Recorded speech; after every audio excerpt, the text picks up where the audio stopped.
नमस्कार विद्यार्थी मित्रांनो, मी डॉक्टर कविता तातेड, इतिहास विभागाध्यक्ष लोकनायक बापूजी अने महिला महाविद्यालय यवतमाळ आपल्या सर्वांचे मनपूर्वक स्वागत करते. आभासी पद्धतीने आयोजित सामाजिक समता आणि सुधारणा या विषयावरील सर्टिफिकेट कोर्ससाठी आपल्याला मार्गदर्शन करण्यासाठी मी उपस्थित आहे. कोविड-19च्या पार्श्वभूमीवर आपण एकमेकांशी ऑनलाईन पद्धतीने सुसंवाद साधित आहोत.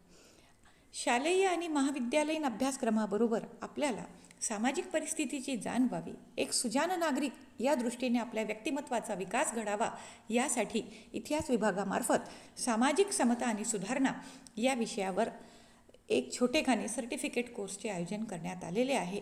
त्या दृष्टीने आपल्याला मार्गदर्शन करण्यासाठी मी या संदर्भातील भारतीय इतिहास आणि भारतीय इतिहासामध्ये असलेले सामाजिक समतेचे महत्त्व याबद्दलची माहिती आपल्याला देणार आहे. सामान्यतः सामाजिक समता आणि सुधारणा हा विषय स्पर्धा परीक्षांच्या सामान्य अध्ययन या प्रश्नपत्रिकेसाठी सुद्धा उपयुक्त असतो आणि त्या दृष्टिकोनातून मी आपल्यास माहिती देत आहे. अर्थात इसवी सन 1600 भारतात युरोपियनांचे आगमन झाले. ब्रिटिश, पोर्तुगीज, फ्रेंच, इंग्रज अशा विविध परकीयांनी भारतावर राज्य करण्यास सुरुवात केली आणि इसवी सन 1857 ब्रिटिशांविरुद्ध भारतामध्ये उठाव घडून आला. त्याला 1857चा उठाव असे म्हणतात. आता सामाजिक समता आणि सुधारणा व 1857चा उठाव यामधला सहसंबंध आपल्याला तपासून पाहणे बघायचे आहे. खरं म्हणजे 1857चा उठाव याला स्वातंत्र्य समर हे शीर्षक अधिक योग्य राहील असं मला वाटतं. कारण या उठावात जरी भारतीयांना अपयश आलेले असले तरी या उठावाच्या माध्यमातून भारतीयांनी निश्चितपणे आपल्या भावना अभिव्यक्त करण्यास सुरुवात केलेली आहे आणि मग 1857 नंतर भारतामध्ये राष्ट्रवाद हा प्रकट स्वरूपात विविध माध्यमातून आपल्याला अभिव्यक्त झालेला दिसून येतो. त्या दृष्टीने आज आपण 1857चा उठाव, कारणे, परिणाम आणि त्याचा भारतीय समाजावर झालेला प्रभाव याचा अभ्यास आपण करणार आहोत. 1857चा उठाव ही आधुनिक भारताच्या इतिहासातील महत्त्वाची घटना आहे. विशेष म्हणजे या घटनेनंतर ब्रिटिशांनी भारतातील त्यांच्या धोरणात बदल केले. या बंडाचा किंवा विद्रोहाचा सर्वात महत्त्वाचा परिणाम म्हणजे भारतातील ईस्ट इंडिया कंपनीचा अस्त झाला आणि भारताचा कारभार इंग्लंडच्या संसदेने स्वतःच्या हाती घेतला. म्हणजेच ब्रिटिश संसदेचे भारतावर नियंत्रण प्रस्थापित झाले. खरं म्हणजे हा उठाव ब्रिटिश सत्तेविरुद्ध झालेला पहिला उठाव होता असं म्हणता येणार नाही. कारण 1857 पूर्वीसुद्धा ब्रिटिश सत्तेविरुद्ध अनेक उठाव झालेले आपल्याला दिसून येतात. उदाहरणार्थ 1806 वेल्लोरच्या छावणीत उठाव झाला, 1824 बंगालमध्ये उठाव झाला, त्यानंतर 1839 ठाणे जिल्ह्यामधल्या कोळी आदिवासी लोकांनी उठाव केला, 1804 आंध्रातील पाळेगारांचा उठाव झाला, हरियाणातील जाठांचा उठाव झाला, कित्तूरच्या राणीने 1824 कंपनीविरुद्धचा उठाव करण्याचा प्रयत्न केलेला होता. त्यानंतर 1854 बंगालमधील बराकपूरच्या छावणीतील शिपायांनी सुद्धा बंड केलेले आपल्याला दिसून येते. मात्र हे जे बंड होते ते त्या स्थानापुरते मर्यादित राहिले, पण 1857ची जी घटना घडली त्याला राष्ट्रीय स्वरूप प्राप्त झालेले किंवा ते व्यापक असल्याचे आपल्याला दिसून येते. आता 1857च्या उठावाबाबत इतिहासकारांमध्ये वेगवेगळे विचार आहेत, पण त्यांची कारणे आणि परिणाम याबद्दल मात्र एकमत आहे. आता या उठावाला जी कारणीभूत होती ती राजकीय, सामाजिक, धार्मिक, आर्थिक, प्रशासकीय आणि लष्करी स्वरूपाची होती. त्यावेळेसचा जो गव्हर्नर जनरल होता 1857च्या उठावानंतर आलेला लॉर्ड कॅनिंग, जो व्हाईसराय या नावाने सुद्धा ते पद नंतर परिवर्तित झालेला आहे. तर हा लॉर्ड कॅनिंग आपल्या विचारांमध्ये असं म्हणतो की 1857चा उठाव घडून आला कारण हिंदुस्थानातील परिस्थिती ही सर्व दृष्टीने स्फोटक झालेली होती. त्याच्यामुळे तो लिहितो की हिंदुस्थानातील माझी कारकीर्द शांततेची व्हावी अशी माझी इच्छा आहे, परंतु हिंदुस्थानची परिस्थिती अतिशय स्फोटक झालेली आहे आणि म्हणून आम्हाला त्याकडे लक्ष देणे गरजेचे आहे. आणि लक्षात घ्या की 1857चा उठाव जेव्हा झाला तेव्हा भारताचा गव्हर्नर जनरल हा लॉर्ड कॅनिंग होता.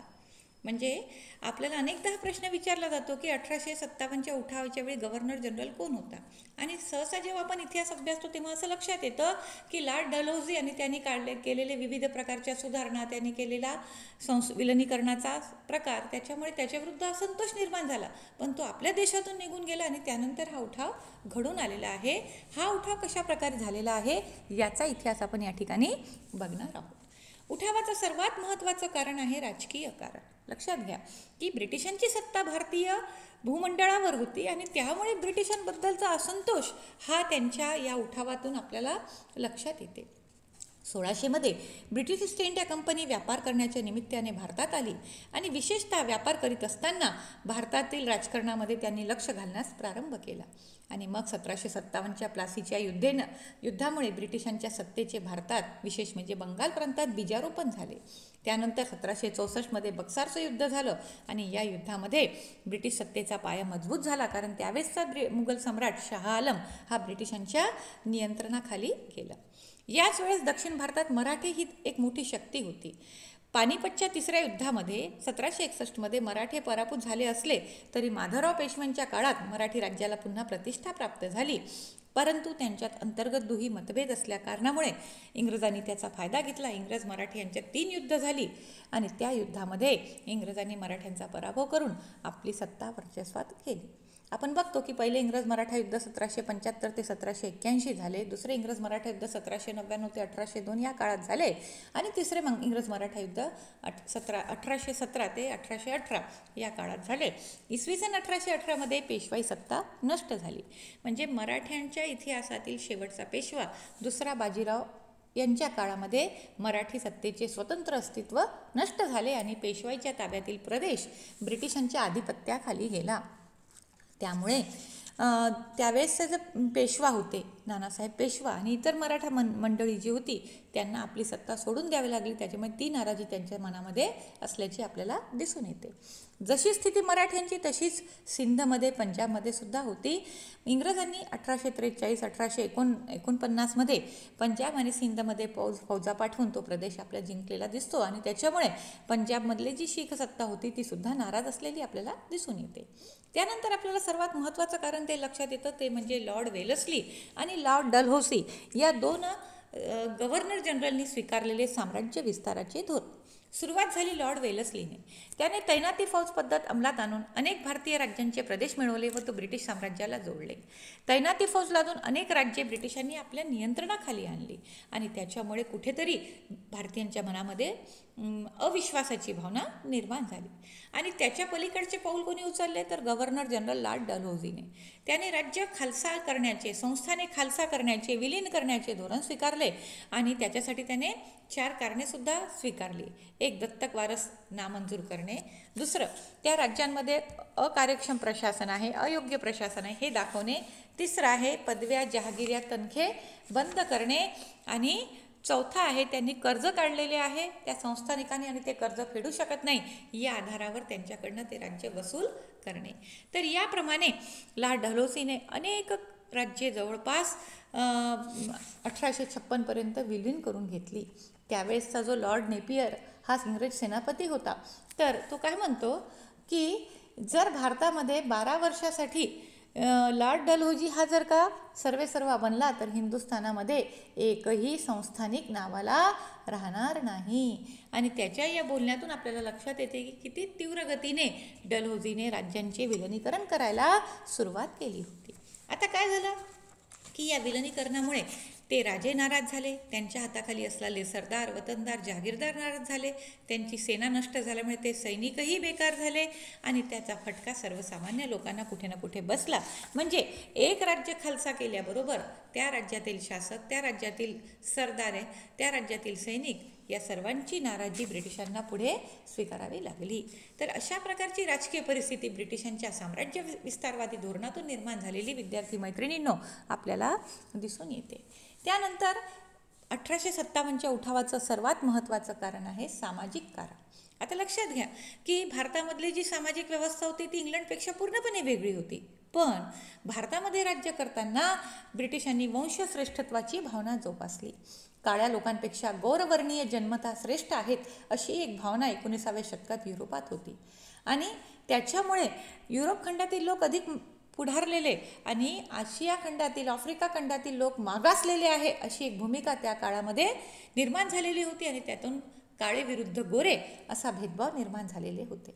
इंग्रज भारतीयांपेक्षा श्रेष्ठ वंशाचे आहेत ही कल्पना भारतीय जनतेच्या मनात ब्रिटिशांनी इतक्या पक्केपणाने रुजवली की त्याच्यामुळे भारतीयांचा आत्मविश्वास कमी झाला.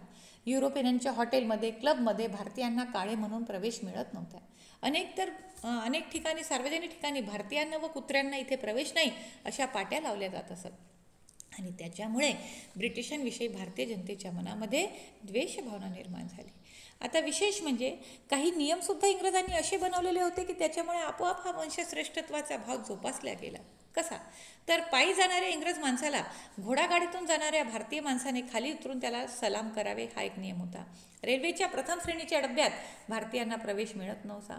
त्यानंतर विशेष म्हणजे भारतीयांच्या जीवनात बदल करणारे काही कायदेसुद्धा इंग्रजांनी पास केले होते. सतीबंदीचा कायदा, बालविवाह प्रतिबंधक कायदा, विधवा पुनर्विवाहाला संमती, कन्यावध बंदी कायदा. आता खरं म्हणजे हे कायदे सामाजिकदृष्ट्या चांगले होते, परंतु भारतीयांच्या मनात असा विश्वास निर्माण झाला की आमच्या सामाजिक जीवनामध्ये हे लुडबुड करत आहे, हस्तक्षेप करत आहेत आणि त्याच्यामुळे कुठेतरी अविश्वासाची भावना निर्माण केली.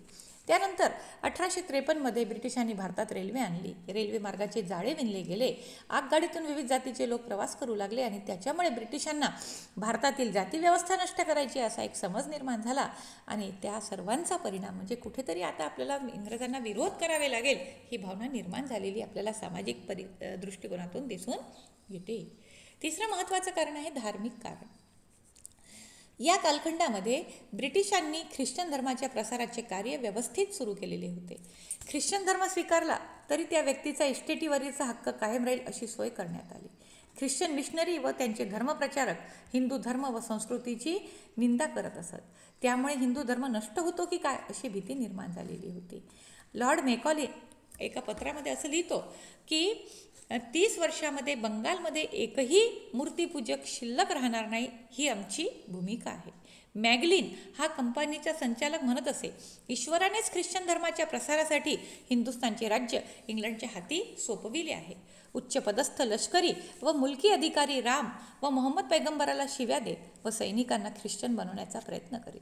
आणि त्याच्यामुळे कुठेतरी आपला धर्म, आपली संस्कृती वाचवण्याची गरज आहे ही भूमिका त्या काळात निर्माण झालेली होती.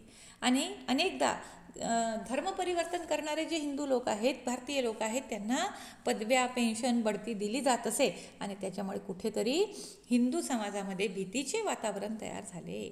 विशेष म्हणजे धर्मांतर केलेल्या व्यक्तीला वडिलोपार्जित संपत्तीचा हक्क पूर्वी मिळत नसे. ब्रिटिशांनी 1856मध्ये कायदा करून तो अडसर दूर केला. म्हणजे एखाद्या व्यक्तीने धर्मांतर केले तरी त्याला वडिलोपार्जित संपत्ती मिळण्याचा अधिकार आता मिळाला. आता ब्रिटिशांनी काय केलेलं आहे, एक स्वतंत्र समिती नेमली आणि देवालय, मशिदींची वतने जप्त केली. त्याच्यामुळे आपल्या धर्मावर अतिक्रमण होत आहे की काय अशी भूमिका त्या काळात भारतीयांच्या मनात निर्माण झाली. आणि विशेष म्हणजे ब्रिटिशांनी इंग्रजी शिक्षण पद्धतीचा उपयोग करून ख्रिश्चन धर्म प्रसारासाठीच करायचा आहे असा संशय भारतीयांना येऊ लागला. या सर्व पार्श्वभूमीवर भारतीयांच्या मनामध्ये जी असंतोषाची भूमिका निर्माण झाली ती पुढे उठावाच्या स्वरूपात परिवर्तित झालेली मुलींनो आपल्याला दिसून येते. त्यानंतर लष्करी कारणे हा अतिशय महत्त्वाचा मुद्दा. खरं म्हणजे ब्रिटिशांनी भारतावर राज्य केले, काही स्वतःहून खूप मोठी सेना आणलेली नव्हती. त्यांनी फक्त आपले अधिकारी तिथे आणलेले होते आणि सर्वसामान्य सैनिक हे त्यांनी भारतीयांमधूनच निर्माण केलेले होते. आणि या लष्करातील भारतीय लोकांवर विविध अन्याय केले जात असत. उदाहरण द्यायचे झाल्यास लष्करातील उच्च अधिकाराची पदे फक्त ब्रिटिशांनाच दिली जात असत, भारतीयांना नव्हती. एकाच स्तरावरील हिंदी व इंग्रज शिपायांच्या पगारात फारच तफावत होती. म्हणजे अगदी मजुरांपेक्षाही कमी वेतन हिंदी शिपायांना मिळत होते. भारतीय शिपायांना फक्त दरमहा 7 रुपये पगार मिळत होता. ईस्ट इंडिया कंपनीची सेना हे मुख्यतः भाडेतत्वावर होती. त्याच्यामुळे अनेकदा सैनिकांना पगार दिलाही जात नसे. त्यानंतर लष्करातील हिंदी शिपायांना अत्यंत अपमानास्पद व अन्यायी वागणूक दिली जात असे. त्यांना शिवा दिल्या जात असे, प्रसंगी त्यांना हीन मानल्या जात असे. हिंदी शिपायांचे धर्मांतर करून ख्रिश्चन धर्म स्वीकारला की त्या लष्करामध्ये बढती मिळत असे. त्याच्यामुळे कुठेतरी हा प्रकार हिंदी शिपायांना संतापजनक वाटत. त्यानंतर अनेकदा या हिंदी शिपायांना आपला प्रदेश, आपलं गाव सोडून दूरच्या मोहिमेवर पाठवले जात असे. आणि त्याच्यामध्ये समजा एखाद्या शिपायाचा मृत्यू झाला की त्याच्याशी आपल्याला काही सोयरसूतक नाही, काही देणं घेणं नाही, अशी भूमिका ब्रिटिशांकडून स्वीकारल्या जात असे. इसवी सन 1764मध्ये बंगालमधील शिपायांनी जेव्हा बंड केले होते तेव्हा त्या 30 शिपायांना त्यांनी मारले इंग्रजांनी आणि ते प्रकरण दडपून टाकले. 1796मध्ये मद्रास लष्करातील हिंदू शिपायांवर गंध न लावण्याची व दाढी न करण्याची सक्ती केली आणि कुठेतरी त्यांना बाहेरच्या देशामध्ये तुम्हाला मोहिमेसाठी जावं लागेल अशा प्रकारची सक्ती करण्यात आली आणि त्यामुळे कुठेतरी भारतीयांच्या मनामध्ये अविश्वास किंवा असंतोष निर्माण झाला. अफगाण युद्धामध्ये हिंदू लष्करावर अफगाणिस्तान जाण्याची सक्ती करण्यात आली. खरं म्हणजे त्या काळामध्ये समुद्र पर्यटन करणे हे निषिद्ध मानले जात होते आणि म्हणून इंग्रजांच्या संस्कृतीवर अतिक्रमण करतात आहे की काय असं एक वातावरण तयार झालेलं आहे. आता ब्रिटिशांची राजवट येण्यापूर्वी भारतातील अनेक लोकांना संस्थानिकाच्या लष्करातून नोकऱ्या मिळत, परंतु ब्रिटिशांनी संस्थानेच बरखास्त केल्याने त्यांच्याकडील सैनिकही बेकार झाले. ब्रिटिशांनी पंजाब प्रांत जिंकल्यानंतर त्या प्रांतातील शीख, पंजाबी, मुस्लिम लोकांनी लष्करी नोकरीचे त्यागपत्र दिले आणि त्याच्यामुळे आपोआप बेकारी निर्माण झाली आणि बेकारी निर्माण झाल्यामुळे भारतीयांच्या मनामध्ये असंतोष निर्माण झालेला आम्हाला दिसून येतो. आता जर आपण भारतीय सैनिक व इंग्रज सैनिक यांच्यातील संख्येची तुलना केली तर तुम्हाला लक्षात येईल की भारतात 1856मध्ये एकूण हिंदी फौज 2,64,204 होती तर इंग्रजांची सेना फक्त 11,316 होती. म्हणजे अतिशय तफावत होती. कार्ल मार्क्स नावाचा विचारवंत आहे, तो एका वर्तमानपत्रामध्ये असं म्हणतो की भारतीयांचा समावेश असलेल्या लष्करानेच भारताला इंग्रजांचे गुलाम बनवले. म्हणजे विचार करा विद्यार्थ्यांनो की त्यांची मुठभर संख्या होती, आपल्याच सैनिकांच्या भरोशावर त्यांनी आपल्याला गुलाम बनवलेले आपल्याला दिसून येते. आणि अशा स्थितीमध्ये कुठेतरी इंग्रजांच्या मनात सुद्धा ही भीती निर्माण झालेली होती की जरी आपण मुख्य पदावर असलो तरी सर्वसामान्य जनता, भारतीय जनता ही बहुसंख्याक आहे आणि त्याच्यामुळे लॉर्ड डलहौसीने एका अहवालामध्ये एक सूचना दिली होती की आता ब्रिटिश सैनिकांची संख्या वाढवावी. आणि अशा सर्व कारणांमुळे आपल्याला असं लक्षात येते की परिस्थिती ही चिघळत गेलेली होती. त्यानंतर सर्वात महत्त्वाचं कारण प्रशासकीय कारण. आता आपल्याला माहीत आहे की भारतामध्ये राज्य कोणाचे होते? ब्रिटिश ईस्ट इंडिया कंपनीचे म्हणजे इंग्रजांचे होते. त्याच्यामध्ये सुद्धा त्यांनी भेदभाव स्वीकारलेला होता. प्रशासन व्यवस्थेतील उच्च अधिकाऱ्यांच्या जागा भारतीयांना मिळत नसत, त्यांना कमी पगाराच्या व कमी प्रतिष्ठेच्या जागा दिल्या जात. एक कारण वंशभेद व दुसरे कारण म्हणजे अशा जागेवर काम करण्यासाठी ब्रिटिश व्यक्ती तयार होत नसत. समान जागेवर काम करणारा भारतीय व ब्रिटिश माणूस यांच्यातही वेतनामध्ये तफावत होती. त्यानंतर न्यायव्यवस्थेमध्ये भारतीयांना उच्च पदे दिली जात नसत, म्हणजे त्याच्यातही गोरा काळा असा वंशभेद पाळला जात असत. युरोपियन लोकांना न्याय क्षेत्रात खास सवलती मिळत. युरोपियन गुन्हेगारांना भारतीय न्यायाधीश शिक्षा देऊ शकत नव्हता, त्यामुळे भारतीयांच्या मनात असंतोष निर्माण झाला होता. इंग्रजी भाषेतून शिक्षण हे ब्रिटिशांनी 1835 पासून सुरू केले, परंतु या शिक्षणाला मुस्लिमांचा विरोध होता. ते या नवीन शिक्षणापासून दूर राहिले. इंग्रजी शिक्षण घेणाऱ्यांनाच नोकरी देण्याचे ब्रिटिश धोरण राहिल्याने प्रशासनापासून अर्थातच मुस्लिम समाज थोडासा दूर राहिला. आणि त्याच काळामध्ये भारतामध्ये राज्य करणारी जी मुस्लिम सत्ता होती त्यांना आपली सत्ताही ब्रिटिशांमुळे सोडावी लागली आणि प्रशासनातही तिला स्थान नाही, त्याच्यामुळे त्यांच्यातही असंतोष निर्माण झाला. त्यानंतर फारसी, अरबी, उर्दू भाषांचे प्रशासनातून उच्चाटन झाल्यामुळे मुस्लिम नाराज झाले आणि त्यांच्यात बेकारी निर्माण झाली आणि त्याचा रूपांतर असंतोषामध्ये झालं. त्यानंतर सर्वात महत्त्वाचा जो मुद्दा की ज्याच्यामुळे भारतीयांच्या मनात ब्रिटिशांविषयी असंतोष निर्माण झाला तो म्हणजे आर्थिक कारण. ब्रिटिशांच्या राजवटीत भारतीयांचे अनेक मार्गांनी आर्थिक शोषण झालेले होते. कसं? तर 2 मुद्दे इथे आपल्याला महत्त्वाचे वाटतात. एक, त्यांनी आपल्या शेतीचे व्यापारीकरण केले आणि इथल्या देशाच्या उद्योगाचे अनुद्योगीकरण केले. ते कसे? आपण लक्षात घेऊया. ब्रिटिशांनी भारतातून कच्चा माल अत्यंत कमी किमतीत खरेदी केला, आपल्या देशात नेला, आपल्या कारखान्यामध्ये त्याचे पक्क्या मालात रूपांतर केले आणि पक्का माल भारतीय बाजारपेठेत जास्त किंमत लावून विकला. कारण भारत ही ब्रिटिशांची हक्काची बाजारपेठ होती. त्यानंतर चहा, कॉफी यांचे मळे, खाणी, विमा कंपन्या, कारखाने, लाकूड कटाई या सर्वांच्या माध्यमातून ब्रिटिशांनी भारतीयांचे आर्थिक शोषण केले. म्हणजे भारतामधले जे मुख्य उद्योगधंदे होते, जे विकसित होत होते, त्याच्यावर ब्रिटिशांचे अधिकार होते. ब्रिटिशांनी मिठावर प्रचंड कर लावलेला आपल्याला दिसून येतो. म्हणजे सामान्य जनतेचं जीवन असह्य करणारे नियम ब्रिटिश ईस्ट इंडिया कंपनीने केलेले आपल्याला दिसून येते. त्यानंतर भारतात जे इंग्रज अधिकार पदावर होते त्यांचे पगार तेव्हाच्या वस्तूच्या किमतीच्या मानाने प्रचंड होते. या प्रचंड पगाराबद्दलही महात्मा फुले यांनी यांच्या लिखाणात नाराजी व्यक्त केलेली आपल्याला दिसून येते. त्यानंतर ब्रिटिश साम्राज्याच्या संरक्षणासाठी हिंदी लष्कर सतत सुसज्ज ठेवले जात असत. त्यामुळे लष्करावरचा खर्च वाढलेला होता. पण हा खर्च इंग्लंड स्वतः खर्च करत नव्हता, तर तो भारतीयांकडून घेतला जात असे. मग कसा? तर भारतीयांवर कर व्यवस्था वाढवणे आणि त्याच्यामुळे भारतीयांवर आपोआपच आर्थिकदृष्ट्या भार पडत होता. एवढंच नव्हे तर आशिया आफ्रिकेमधील ब्रिटिश साम्राज्याच्या संरक्षणाचा खर्चसुद्धा त्यांनी भारतीयांवर लादलेला आपल्याला दिसून येतो. विशेष म्हणजे ब्रिटिश राजवटीत भारतातील लघु उद्योग, कुटीर उद्योग यांचं पतन होत गेलं.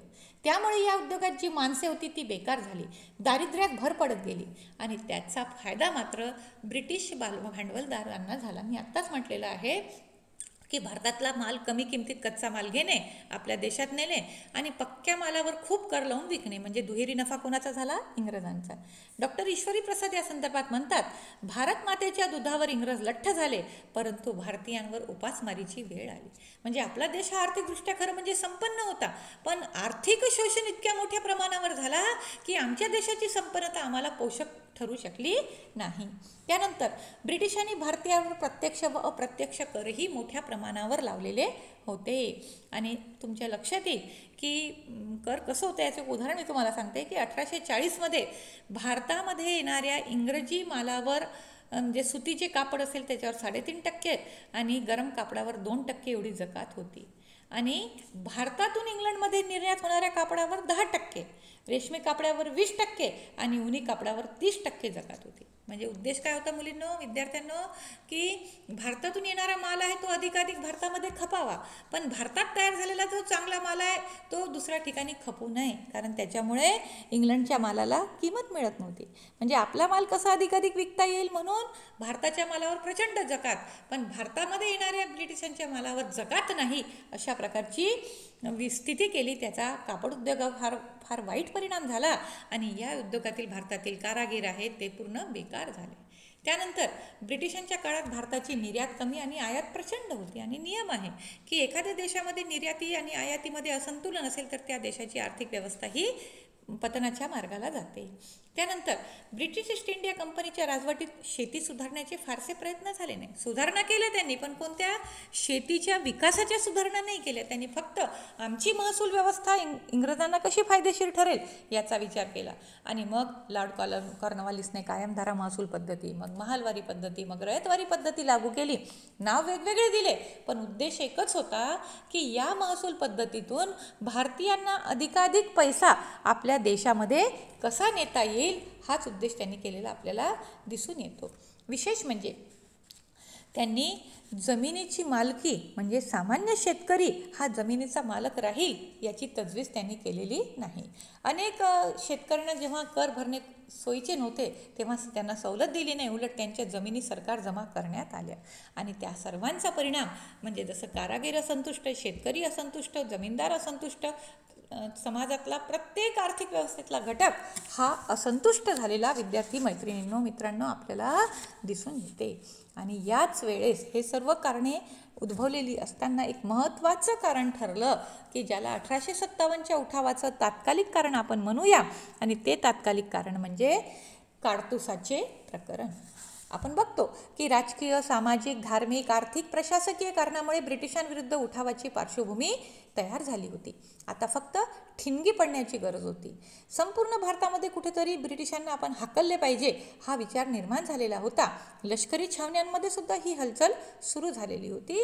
आणि गुप्तपणे मार्च 1857 मे 1857 ही उठावाची निश्चित तारीख करण्यात आलेली होती.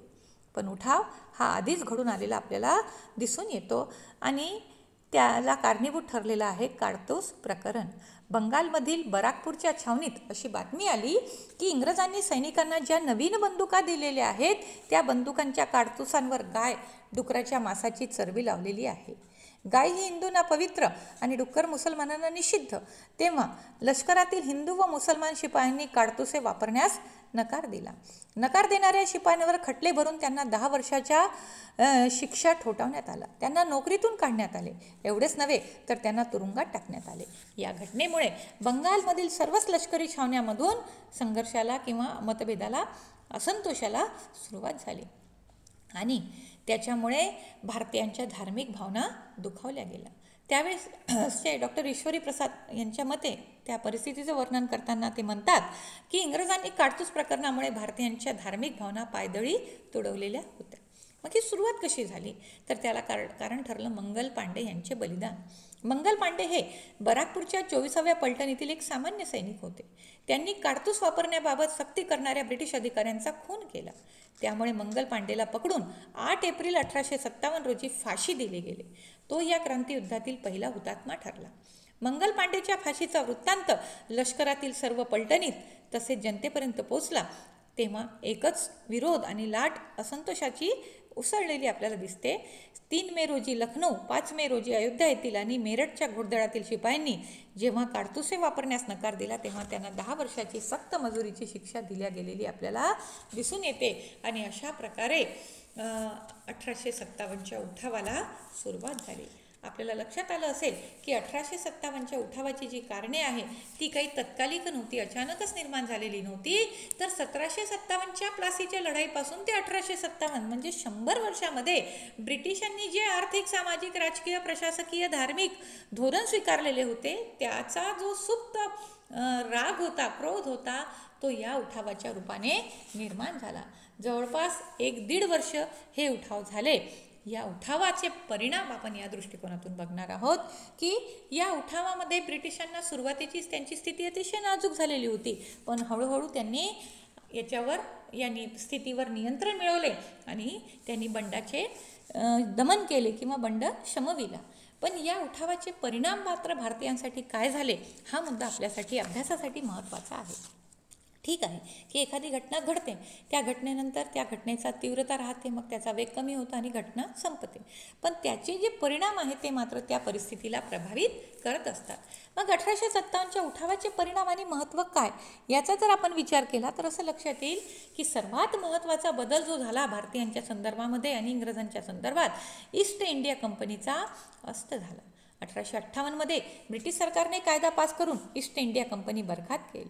खरं म्हणजे 1600 पासून ही कंपनी भारताशी व्यापार करत होती, पण आता इंग्रजांच्या लक्षात आले संसदेच्या की या कंपनीकडे जर आपण कारभार दिला तर काही दिवसांनी भारतामधली ब्रिटिश सत्ता नष्ट होते आणि भारत ही अशी एक समृद्ध बाजारपेठ होती की ती इंग्रजांना गमावणे कधीही सोयीचे नव्हते. आणि त्याच्यामुळे इंग्रजांनी पहिलं काम केलं, हे बंड शमल्याबरोबर कंपनीची सत्ता समाप्त केली आणि भारतावर इंग्लंडच्या संसदेचे किंवा इंग्लंडच्या राणीचे प्रत्यक्ष राज्य सुरू झाले. आणि 1858च्या कायद्यानुसार कंपनीचे संचालक मंडळ, बोर्ड ऑफ डायरेक्टर, नियंत्रण मंडळ, बोर्ड ऑफ कंट्रोल हे बरखास्त करण्यात आले. आता भारत मंत्री हे पद निर्माण करण्यात आले आणि त्याला 15 सदस्यांचे एक सल्लागार मंडळ, इंडियन काउन्सिल निर्माण करण्यात आले. म्हणजे आतापर्यंत ब्रिटिश ईस्ट इंडिया कंपनीचा महत्त्वाचा मुद्दा आहे, विद्यार्थ्यांनो लक्षात घ्या, याच्यावर आपल्याला कन्फ्युजन असतं की आतापर्यंत ब्रिटिश ईस्ट इंडिया कंपनीचा भारतातला प्रमुख कोण होता? Governor general. आता ते गव्हर्नर जनरल हे जे पद आहे ते पद व्हाईसरायमध्ये रूपांतरित झाले. म्हणजे पद ठेवले पण ते आता कोणाच्या अधीन झाले? ब्रिटिश राणीच्या अधीन झाले. त्याला व्हाईसराय हे नाव देण्यात आले. आणि विशेष म्हणजे भारतामधील ब्रिटिश सत्तेला नियंत्रित करण्याकरिता एक मंडळ निर्माण करण्यात आले आणि त्या मंडळाला नाव होतं इंडियन काउन्सिल आणि त्याचा प्रमुख होता भारत मंत्री. म्हणजे आता 1858च्या कायद्याप्रमाणे भारतावर इंग्रजांची सत्ता चालवण्याकरिता 2 प्रकारचे पद होते. भारतात राहणारा जो अधिकारी होता, व्यक्ती होता, तो होता व्हाईसराय आणि इंग्लंडमध्ये राहून भारताचा कारभार बघणारा जो व्यक्ती होता तो भारत मंत्री. आणि खरं म्हणजे भारत मंत्री हा कुठे राहत होता? लंडनमध्ये, पण त्याचा पगारही भारतीय तिजोरीतून द्यावा अशा प्रकारची एक तयारी तिथे करण्यात आली. आणि या भारत मंत्र्याला दरवर्षी आपला अहवाल, भारताबाबतचा अहवाल ब्रिटिश संसदेसमोर सादर करावे लागत असे. हा महत्त्वाचा राजकीय बदल तुम्हाला 1857च्या उठावानंतर झालेला दिसून येतो. दुसरा महत्त्वाचा बदल की 1526मध्ये भारतामध्ये जी मोगल घराण्याची स्थापना झालेली होती त्याचा बहादूर शाह जफर हा शेवटचा बादशाह ठरला, मुघल बादशाह ठरला. 1857च्या उठावात तो सहभागी झाला होता. क्रांतिकारकांचा नेता म्हणून त्याला हद्दपार करण्यात आले आणि ब्रह्मदेशातील मंडालेच्या तुरुंगात ठेवण्यात आले. तेथेच त्यांचा अंत झाला. त्यांच्या मृत्यूबरोबर मुघल साम्राज्यही नष्ट झाले. म्हणजे भारतातील मुघल साम्राज्याचा शेवट झाला 1857च्या उठावानंतर. आता सर्वात महत्त्वाचा की या पलीकडे भारताच्या परराष्ट्र धोरणावर इंग्लंडचे वर्चस्व निर्माण झाले. भारताच्या विदेश नीती आता इंग्लंडच्या विदेश नीतीचा एक भाग बनली आणि त्याच्यामुळे इंग्लंडने भारताच्या शेजारी असलेली इराण, अफगाणिस्तान, रशिया, तिबेट, चीन यांच्याबरोबरचे संबंध भारताचे कसे राहील हे ठरवण्याचा अधिकार आपल्याकडे घेतला. आणि त्यांनी काय जाहीर केले, जो इंग्लंडचा शत्रू तो हिंदुस्थानचाही शत्रू आहे. खरं म्हणजे याच्यामध्ये आपली काही भूमिका नव्हती, पण आपण आता खऱ्या अर्थाने इंग्लंडच्या संसदेचे अंकित झालो. आता इथे एक महत्त्वाचा बदल ब्रिटिशांनी केला की भारतामध्ये अनेक छोटी छोटी संस्थानिके होती. आपण बघितलं होतं की लॉर्ड डलहौसीने ही संस्थानिके विलीन केलेली होती. त्याच्यामुळे त्यांच्या मनामध्ये असंतोष निर्माण झालेला होता. ब्रिटिशांचे हे लक्षात आले की या संस्थानिकांना जर दुखावले तर ते आपल्याकडून काय करतील, आपल्या विरोधात उभे राहतील. म्हणून त्यांनी बदल केला.